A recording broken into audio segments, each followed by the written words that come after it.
Ahora te me vas derechito a lo de tu patrón. Y de hoy en adelante, si él te manda a hacer de perro, te pones en cuatro patas y ladrás. Está bien, señor. Cada vez que se habla de reformas laborales, uno se da cuenta de que estas discusiones el cine las viene registrando desde hace más de 100 años. En este video quiero pensar el trabajo y ese vínculo siempre tenso entre empleado y empleador, entre tiempo y dinero, entre ganancia y productividad, y hacerlo obviamente al mejor estilo Puchito Cine. Para eso voy a recorrer películas muy distintas entre sí y de diferentes épocas. Vamos a ir desde tiempos modernos de Chaplin, que muestra el nacimiento del trabajo industrial. Después viajamos más atrás en el tiempo con Las aguas bajan turbias, ambientada a comienzos del siglo XX, que retrata la explotación del peón rural. De ahí pasamos a la Argentina de los 90s con Mundo Grúa de Pablo Trapero. Luego, en plena crisis de 2001, aparece la película Cama Adentro, que pone el foco en el trabajo doméstico. Y para el final del video, El patrón, radiografía de un crimen. Vas a notar que estas películas tienen algo en común, algo de lo que, como trabajadores, conviene estar atentos para cuidarnos. Capítulo 1. Hay algo que solemos dar por hecho, y es que trabajar es levantarse muy temprano, cumplir un horario fijo, hacer una tarea más o menos repetitiva, cobrar un sueldo a fin de mes y con suerte descansar el fin de semana. Parece natural, como si el trabajo siempre hubiera sido así, pero esta forma de trabajar es bastante reciente si la miramos en perspectiva histórica. Si nos vamos muy atrás en el tiempo, el trabajo no estaba organizado de la misma manera. En las sociedades esclavistas, por ejemplo, el esclavo era literalmente una propiedad. No era considerado una persona con derechos, sino una cosa. Todo era muy violento e inhumano. Pero incluso ahí, el trabajo no estaba todavía atravesado por una lógica de la repetición mecánica infinita. No había todavía una obsesión por medir cada segundo. En el feudalismo, el siervo tenía que entregar parte de lo que producía y también trabajar gratis para el señor feudal. No era esclavitud técnicamente hablando, pero tampoco era libertad. Estaba atado a la tierra y a una relación de poder de la que no podía escapar. Se trabajaba muchísimo, sí, pero el tiempo no estaba fragmentado en bloques exactos. Y más adelante, con los artesanos, aparece algo clave: el control del oficio. El artesano sabía lo que hacía de principio a fin, elegía los materiales, manejaba los tiempos, reconocía el resultado final como algo propio. Su identidad estaba ligada a su trabajo porque había una relación directa entre la persona y lo que producía. Todo esto no es para romantizar el pasado. Había explotación, pobreza y violencia. El punto es otro. El trabajo todavía no había sido transformado en una maquinaria que absorbe el cuerpo humano. El quiebre llega con la revolución industrial, que arranca en Inglaterra hacia fines del siglo XVIII, alrededor del 1760, y se expande durante el siglo XIX. Ahí cambia todo. Aparecen las fábricas, las máquinas a vapor, la producción en masa. El trabajo deja de organizarse en función del humano y empieza a organizarse en función de la máquina. A partir de ese momento se vuelven más habituales las jornadas laborales de 12 o 14 horas diarias, 6 días a la semana, sin vacaciones, sin descanso pago y sin derechos. Ahí aparece una idea clave que se empieza a pensar en el siglo XIX y que tiene que ver con la alienación. No como algo psicológico o abstracto, sino como algo muy concreto: no reconocerte en lo que haces. Trabajás, sí, pero el producto final no es tuyo, no lo decidís y no lo entendés en su totalidad. Sos apenas una parte intercambiable del proceso. Con el tiempo, esto se va perfeccionando y llega a su forma más clara con el Fordismo. Henry Ford, en Estados Unidos, implementa la famosa cadena de montaje. Cada trabajador hace una sola tarea, mínima, repetitiva, miles de veces por día. Rápido, siempre igual y sin detenerse. El sistema estaba pensado para maximizar productividad, eficacia y eficiencia, no bienestar, no deseo y mucho menos satisfacción. El objetivo era producir más rápido y más barato. Las luchas obreras surgen como respuesta a eso. La jornada laboral de 8 horas no fue una idea teórica, fue una pelea concreta. El 1 de mayo conmemora justamente una huelga obrera en Chicago en 1886, donde trabajadores líderes reclamaban 8 horas de trabajo, 8 horas de descanso y 8 horas de ocio. Como se podrán imaginar, la represión fue brutal y hubo varios muertos. Por eso, el Día del Trabajador es el recuerdo de que los derechos laborales fueron conquistados, no fueron concedidos voluntariamente. Todo esto es importante para entender algo básico. El trabajo moderno, tal como se organiza desde entonces, no surge pensando en el trabajador, sino en las necesidades del sistema productivo. Desde ahí se conectan estas películas, la historia y los debates actuales. Capítulo 2.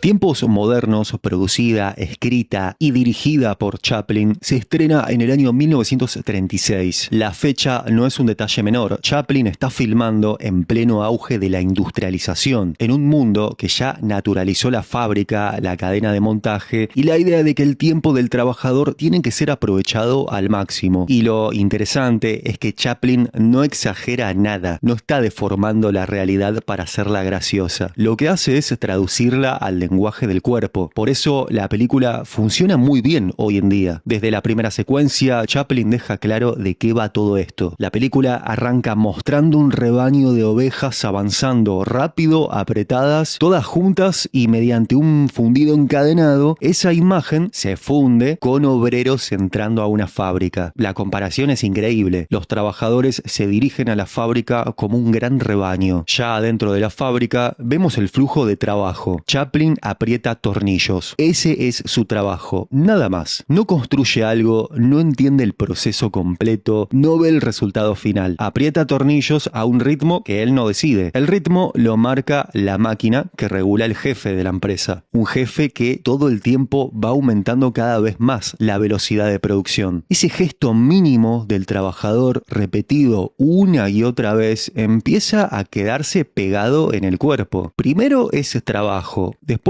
pasa a ser como un tic, después una obsesión, hasta que el cuerpo ya no distingue entre la fábrica y el afuera. Chaplin sigue apretando tornillos incluso cuando ya salió del trabajo. Ahí aparece algo clave para entender. La alienación no es solamente psicológica, también es física. Una de las imágenes más famosas de la película es cuando Chaplin literalmente es tragado por la máquina y queda atrapado entre los engranajes. No es una metáfora sutil, es una imagen clara. El trabajador es parte del mecanismo. Él no usa la máquina lo usa a él. El cuerpo humano pasa a ser una extensión más del engranaje. Hay otra escena más adelante que resume de manera brillante la lógica del trabajo moderno. La máquina para comer. Unos técnicos le presentan al jefe de la fábrica un invento que permitiría que los trabajadores no pierdan tiempo comiendo. La idea es bastante simple. Mientras el obrero trabaja, la máquina le va dando automáticamente la comida. Todo esto para no detener la producción. Chaplin es elegido como conejillo de indias para probar la máquina. Y la máquina falla. Le tira comida en la cara, lo golpea, lo humilla. Y acá aparece otra idea central de la película. Lo moderno no significa necesariamente que va a ser algo mejor. Lo nuevo a veces no funciona del todo bien, o funciona solo para el sistema, no para el trabajador. Incluso cuando Chaplin va al baño para respirar un poco, el jefe aparece ahí, detrás de él, en una pantalla, observando y reclamándole que vuelva al trabajo inmediatamente. La idea de las cámaras en el baño es una forma muy clara de mostrar el control constante. El tiempo del trabajador no le pertenece nunca, ni siquiera en el baño. Tiempos Modernos muestra algo que a veces se olvida: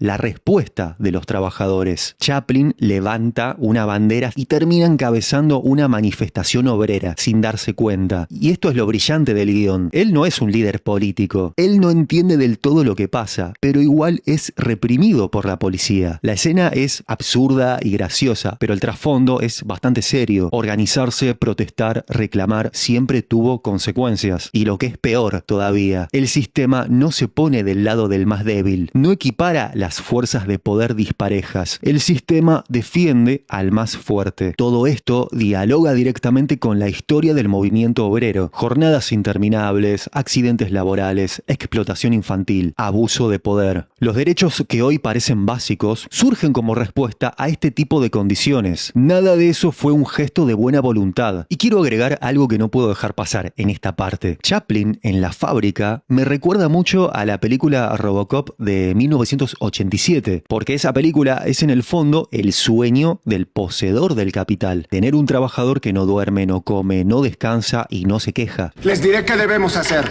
¡Ponernos en huelga! Necesitamos un oficial de policía de 24 horas. Un policía que no necesite comer ni dormir. Eficiencia pura, menos gastos y más ganancias. Robocop es la materialización de la fantasía de llevar la eficiencia al máximo posible. Alex Murphy no puede descansar ni en su tumba. En la película, este empleado de la policía termina muriendo, pero inmediatamente es resucitado para que siga trabajando. Está legalmente muerto, así que podemos hacer lo que queramos. El cuerpo orgánico, el gran problema, deja de ser un límite a la eficiencia productiva. Y no me voy a explayar más con esta película porque en este canal ya hice un video entero hablando de Robocop, pero sirve agregar este fragmento para entender mucho más esa lógica que critica Chaplin cuando el trabajo se piensa solo en términos de productividad. Si querés ver el video de Robocop, después lo podés encontrar en el canal. Y por último, sobre esta película de 1936, quiero hablar del título, Tiempos modernos. Moderno no como sinónimo de progreso o mejora, sino como sinónimo de novedad. Lo moderno debería ser mejor que lo antiguo. Sin embargo, Chaplin no está diciendo qué bien que vivimos en tiempos modernos. No, él está preguntando con ironía que la modernidad no trae ningún beneficio. Todo lo contrario, plantea qué clase de humanidad se construye cuando el trabajo se organiza de esta manera. Por eso, la película sigue siendo tan potente hoy en día. Tiempos modernos habla del momento exacto en el que el trabajo deja de estar al servicio de la vida y empieza a organizarse alrededor del concepto de eficiencia con todas las consecuencias que eso trae. Capítulo 3.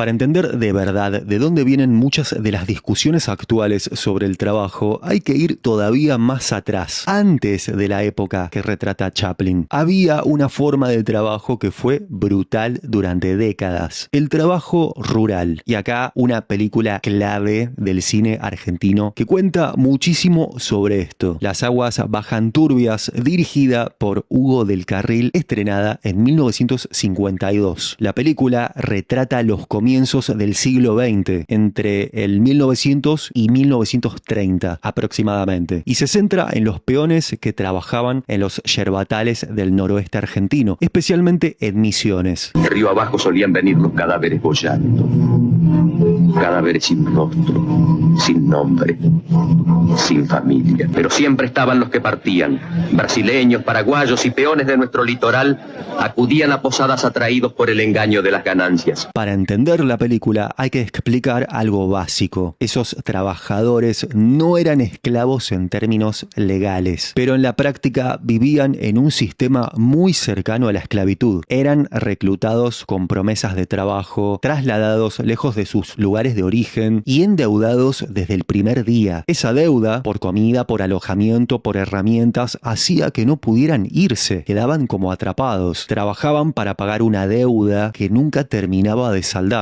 Y, como acotación, no se crean que este es un tema viejo. Este sistema se conocía como trabajo por deuda y fue una de las formas más duras de explotación laboral en el campo argentino. Jornadas larguísimas, condiciones insalubres, violencia física y psicológica, castigos y un control total del cuerpo del trabajador. No había horarios claros, no había derechos, no había posibilidad real de reclamarle a nadie. El trabajo no organizaba la vida, te la consumía. Calor, barro, cansancio, aislamiento. En un lugar así no tenés contacto con nadie. Estás solo. Pura supervivencia. El protagonista, Santos Peralta, llega al yerbatal como tantos otros. No sabe exactamente a qué va, pero necesita trabajar. Y rápidamente entiende que entrar es muy fácil, pero salir no. Los capataces, la violencia, las amenazas, todo está pensado para quebrar cualquier intento de rebelión. Acá el cuerpo vuelve a ser central como en Chaplin, pero de otra manera. Es el cuerpo marcado por los azotes del trabajo. La película se estrena en un momento político muy particular. En los años 40 y principios de los 50, en Argentina empieza a discutirse con cada vez más fuerza la idea de derechos laborales. Las aguas bajan turbias dialoga con ese contexto. Yo solo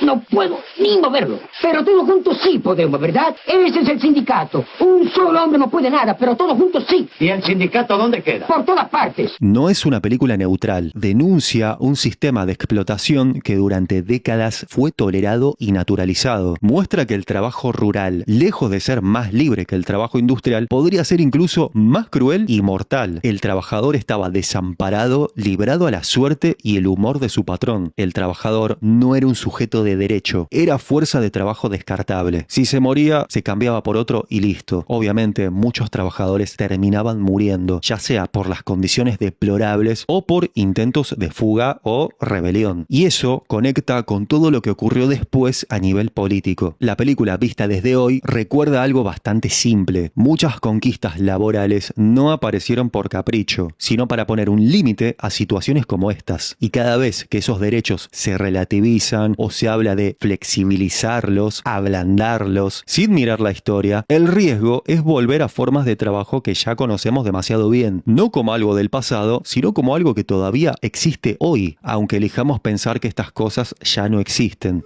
Capítulo 4. ¿Qué sucede cuando quedas apartado del sistema laboral? Ahí aparece Mundo Grúa, película dirigida por Pablo Trapero y estrenada en 1999, casi como una foto fija de la Argentina de los años 90. No es una película que explique causas ni señale culpables de manera directa. Lo que hace es mostrar algo tan simple que muchas veces dejamos de ver. ¿Qué le pasa a una persona educada en la cultura del trabajo cuando el trabajo desaparece? Rulo, el protagonista, no es un rebelde ni un militante. No se queja demasiado. No teoriza sobre política económica. Es un buen tipo, honesto, educado y hace lo único que sabe hacer, buscar trabajo. En Mundo Grúa, no tener trabajo no es solo no tener plata, dinero. Es quedar afuera del relato social, perder un lugar, volverse invisible y casi que también perder parte de la identidad. La película está situada en la Argentina de los años 90, durante el auge del modelo neoliberal, privatizaciones, apertura de importaciones, flexibilización laboral. Durante un tiempo, algunos indicadores económicos parecían mejorar, pero el costo fue bastante grande. Aumento del desempleo, precarización, desigualdad y exclusión social. Y Mundo Grúa muestra el resultado concreto de ese modelo en alguien de la vida cotidiana. Rulo tiene alrededor de 50 años y cuando hablamos de buscar trabajo, la edad es un problema. Él tiene experiencia, tiene voluntad, incluso está dispuesto a aprender un nuevo oficio. Manejar una grúa se convierte de pronto en una ilusión. Acá aparece algo muy reconocible, el trabajo como un eje ordenador de la vida. Rulo organiza sus vínculos a partir del trabajo, con su madre, con su hijo, con sus amigos, con diferentes vínculos. Cuando el trabajo falla, todo lo demás empieza a desarmarse también. La película muestra además un choque generacional, porque Rulo le reclama a su hijo que busque trabajo, que se deje de joder, pero el hijo creció en un mundo donde la cultura del trabajo ahora no garantiza nada. No hay promesa de movilidad social, no hay un horizonte claro, no es vagancia, es falta de futuro. Se quiebra una forma de pensar la vida. En un momento, Rulo viaja al sur, a Comodoro Rivadavia, con la promesa de un trabajo. Lo hace como tantos argentinos de esa época, desplazándose, alejándose de sus afectos, persiguiendo un trabajo que lamentablemente para él le dura poco. El sur aparece como exilio, trabajar, dormir, comer, nada más. Ni siquiera la lucha colectiva logra integrarlo del todo. Cuando sus compañeros reclaman por condiciones laborales que ese lugar no tenía, no puede ser de que lleven la comida a la hora que quieran y el día que quieran. Y cuando no, lo tenemos que venir caminando acá sin comer, ni siquiera agua lo llevan. La situación nuestra es grave, compañero. Acá, señores, la empresa se va, le paga mañana, no le pagan. Dice, no, a mí no me interesa. No, acá estamos jugados todos para defender nuestra fuente de trabajo. Rulo mira desde afuera, no se compromete, no se mete en eso. No porque no le importe, sino porque su objetivo es no quedar afuera otra vez. Esa pasividad política que muestra este personaje también habla de una generación marcada por el miedo. ¿Cómo? ¿Qué pasó? De acá se fue todo al diablo, che. Se pudrió todo. El final de la película conecta directamente con el público argentino. Esa sensación de que el trabajo aparece, desaparece, de que todo es provisorio, de que siempre se puede caer afuera, crisis, desempleo, changas, promesas incumplidas y mucha desilusión. Y todo esto que parecía estructural en los 90 sigue resonando hoy en día. Capítulo 5. Cama Adentro corre el eje hacia otro lugar, un tipo de trabajo que no se ve, el trabajo que no tiene horario claro, ni ficha para marcar entrada o salida, un trabajo que sucede a puertas adentro, literalmente, y que durante siglos ni siquiera fue pensado como trabajo. Cama Adentro, dirigida por Jorge Gaguero y estrenada en el año 2004, trata sobre dos personajes, una patrona y una empleada doméstica. Beba, la patrona, solía ser una mujer adinerada de la alta sociedad, pero la creciente crisis económica que azotó a Argentina entre 1998 y 2002 la dejó prácticamente sin nada, aunque para ella, en su mente, sigue siendo de clase media alta. Su empleada doméstica, Dora, trabaja cama adentro, o sea, duerme en la casa de la patrona. No hay separación clara entre vida y trabajo, entre tiempo propio y tiempo ajeno. El trabajo casi que no termina nunca, simplemente cambia de forma. Históricamente, el trabajo doméstico fue invisibilizado porque no producía mercancías, no pasaba por la fábrica ni por el mercado formal. Limpiar, cocinar, cuidar, sostener afectivamente a otros no entraba en la idea clásica de trabajo. Durante décadas y siglos fue un trabajo feminizado, mal pago o directamente no pago, y obviamente sin derechos laborales. La película muestra algo clave. Cuando el trabajo está adentro de una casa, las reglas se vuelven bastante difusas. No hay un reloj que ordene la jornada, no hay límites nítidos. El vínculo laboral se mezcla con el afecto, con la costumbre, con la dependencia mutua. Beba no le paga el sueldo a Dora durante meses, pero al mismo tiempo se apoya emocionalmente en ella. Dora amenaza con irse, pero no se va. No porque no quiera, sino porque irse también es quedar a la intemperie, afuera de todo. Señora, Ya está sacándose, ya está haciendo el show de la partida. le voy a limpiar, si quiere pagarme me paga, si no, no, yo me voy. Me gustaría una cosa, a ver que me explique de qué va a vivir. Acá el conflicto no es una fábrica explotadora ni un patrón violento. Es un sistema de jerarquías que se sostiene incluso cuando el dinero ya no alcanza. La crisis económica de 2001 rompe el relato de la clase media argentina. Ese relato de estabilidad, de progreso. La patrona, Beba, encarna la idea de esto no me va a pasar a mí. Ella se va quedando sin nada, con poco dinero, pero esto no rompe automáticamente las relaciones de poder entre empleado y empleador. De hecho, en este caso, se mantienen. Beba pierde estatus, pierde dinero, pierde seguridad, pero sigue siendo la señora, con mayúsculas. Dora, por otro lado, sigue siendo la empleada, en minúsculas. Incluso cuando esa relación ya no se sostiene económicamente. En Cama Adentro, la flexibilización laboral no aparece como una ley abstracta, sino como algo concreto. Salarios que no se pagan, días de descanso que se negocian, vínculos laborales que dependen del humor, de la culpa o del miedo a perder lo poco que queda. Cama Adentro pone en escena una forma estructural de organizar el trabajo, una forma donde el afecto no elimina la desigualdad, sino que muchas veces la hace más difícil de cuestionar, donde el trabajo no se corta nunca, donde vivir y trabajar se confunden. ¿Qué pasa cuando el trabajo deja de ser un medio para vivir y pasa a definirte por completo? Capítulo 6.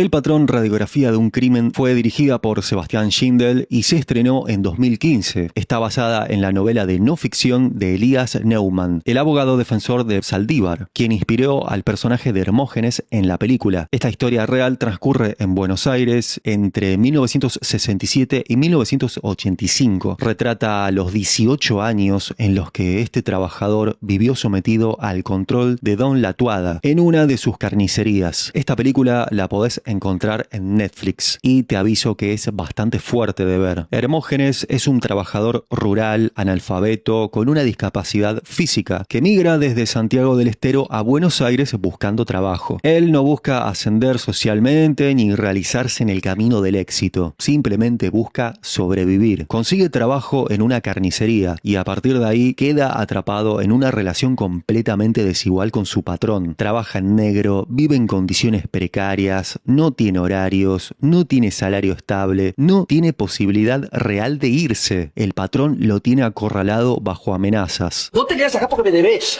Me debés la plata del alquiler, de la pieza, me debés lo del departamento. Hasta que vos no cumplas con la deuda, estás en deuda conmigo y no te vas de acá. La película muestra con mucho detalle cómo funciona la explotación laboral en su forma más cotidiana. Hay humillaciones constantes, maltrato psicológico, amenazas directas e indirectas y promesas que nunca se cumplen. El patrón le inventa deudas, toda una serie de mentiras para mantenerlo atrapado. Acá aparece algo clave para entender por qué esta película dialoga tan bien con todo lo que venimos hablando. En Las aguas bajan turbias, los peones del Yerbatal estaban atrapados por deudas, por el aislamiento y por la violencia directa. En El patrón, Hermógenes está atrapado por la necesidad, por la ignorancia de sus derechos, por amenazas del patrón y por un sistema que no lo protege. Son contextos distintos, pero la lógica es muy similar. Alguien se aprovecha de la vulnerabilidad del otro para explotarlo laboralmente. Y este caso se vuelve conocido porque la relación termina de la peor manera. La película deja algo muy claro. La explotación laboral no es solo un problema del pasado ni de lugares remotos apartados de la ciudad. Puede estar entre nosotros sin que nadie lo note. Puede existir en pleno siglo XXI. Incluso hoy, las formas más extremas de explotación laboral siguen ocurriendo y que, como en el caso del patrón, nos recuerdan que la desigualdad en la relación de poder entre quien trabaja y quien dispone del capital sigue siendo una historia presente. Te pregunto, ¿tuviste alguna mala experiencia laboral? Compartilo, te leo en los comentarios.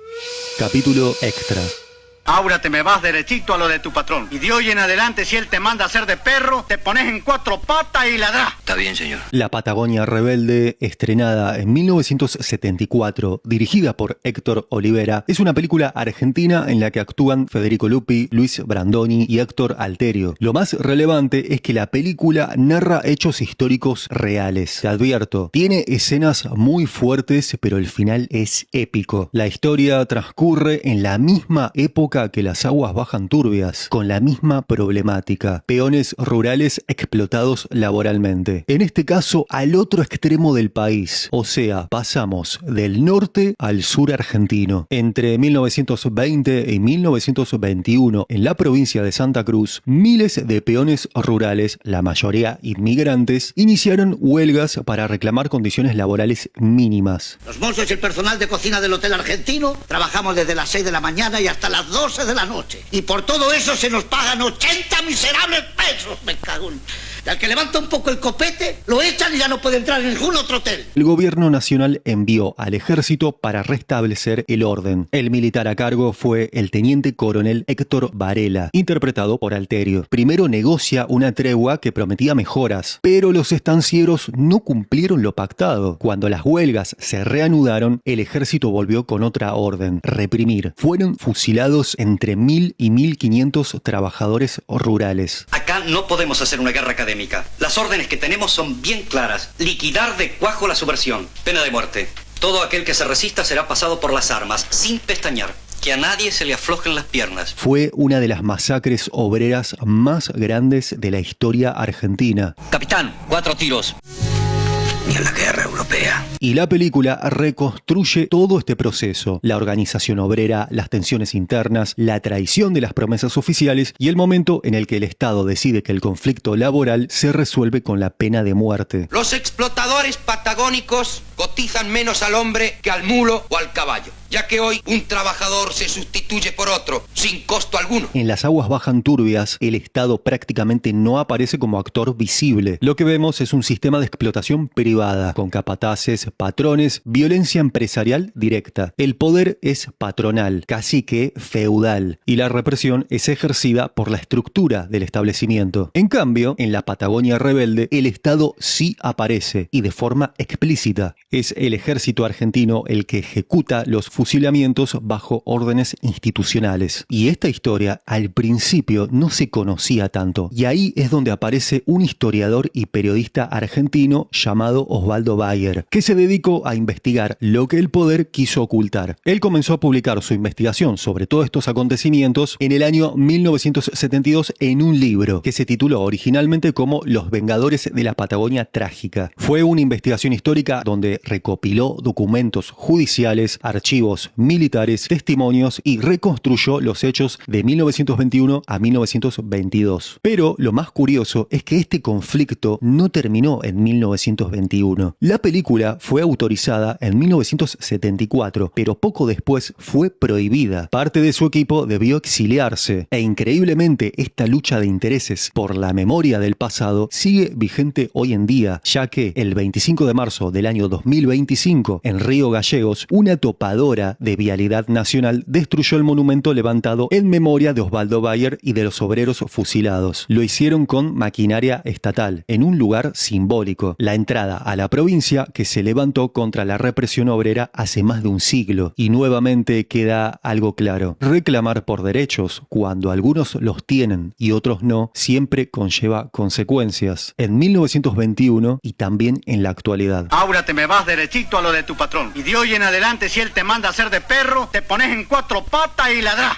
Vamos con las conclusiones. Después de todo este recorrido, hay algo que se vuelve bastante claro. El trabajo tal como lo conocemos hoy no es algo natural ni eterno. No estuvo siempre ahí. Fue cambiando, fue mutando, se fue organizando de distintas maneras. Y sobre todo, esas mutaciones fueron producto de muchísimos conflictos a lo largo de toda la historia. Nada de lo que vimos en Chaplin, en Mundo Grúa, en Cama Adentro o en El Patrón aparece por generación espontánea. Son formas históricas de organizar el trabajo. Y en estos casos con claros ganadores y perdedores. Por eso, cada vez que en el presente se vuelve a hablar de reforma laboral, conviene frenar un segundo y preguntarse qué significa exactamente eso. Porque reformar suena a neutro, técnico, incluso positivo. Reformar parece mejorar, pero en la historia del trabajo, reformar algunas veces implicó tocar derechos que antes costaron mucho conseguir. Y esos derechos no son naturales, no vienen de fábrica.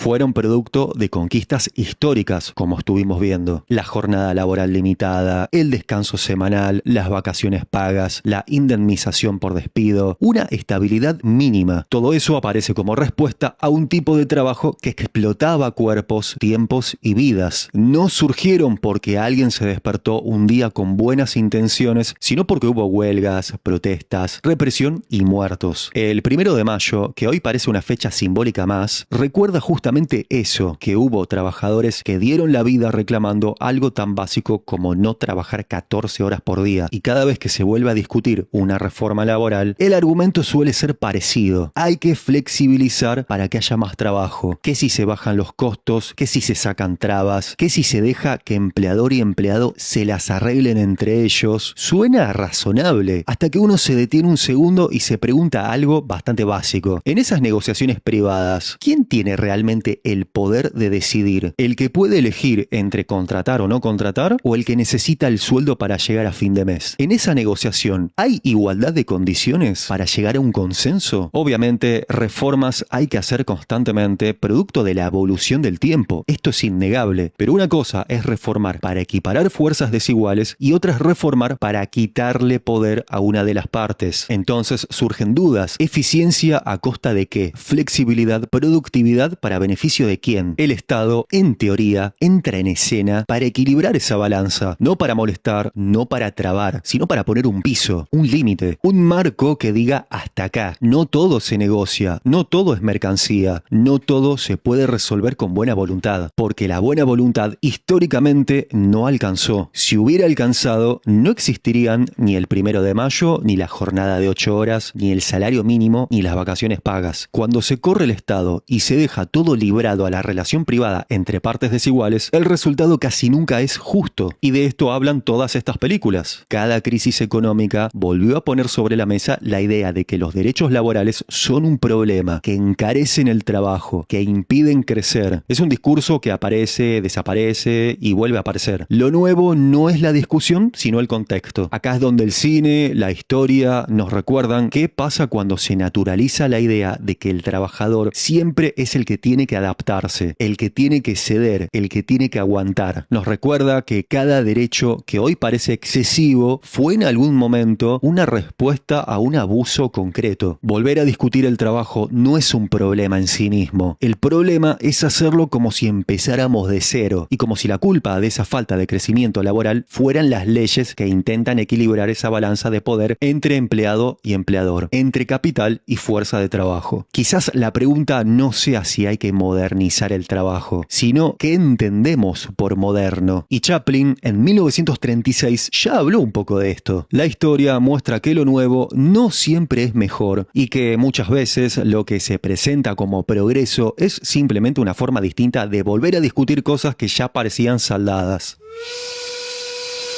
¿Cuánto de nuestra vida sigue siendo absorbida por sistemas que prometen progreso? Antes era el cuerpo en la fábrica. Hoy también es la atención, el tiempo mental. Y el modelo está diseñado para que no te vayas, como Chaplin en la línea de montaje. Pero ahora la fábrica en donde girás las tuercas es tu celular. Si no estás ahí, no participás. Si no estás en las plataformas, quedás afuera. El sistema directamente deja de verte. Desapareces, quedás invisibilizado. La lógica, en el fondo, el ordenador de todo esto, es lo mismo de siempre, la ganancia, solo que hoy está cambiando la forma. Por eso Varoufakis habla de tecnofeudalismo. Hoy los más poderosos ya no son solo los empresarios que producen cosas, sino que son rentistas digitales, dueños de plataformas que te alquilan un pedazo de espacio digital solamente para existir, como los señores feudales de hace bastante tiempo, pero online. No me quiero explayar más sobre esto porque no es este el video para hacer eso. Si querés saber más y ver un ejemplo plasmado en una serie que es muy buena, acá te voy a dejar el video para que lo veas. Mientras tanto, podés unirte a miembros del canal con un mínimo aporte. También tenés la opción gratuita, que es simplemente suscribirte al canal. En la descripción del video tenés los links a mis redes sociales. Dale un pulgar arriba y activa la campanita, así no te perdés los próximos videos.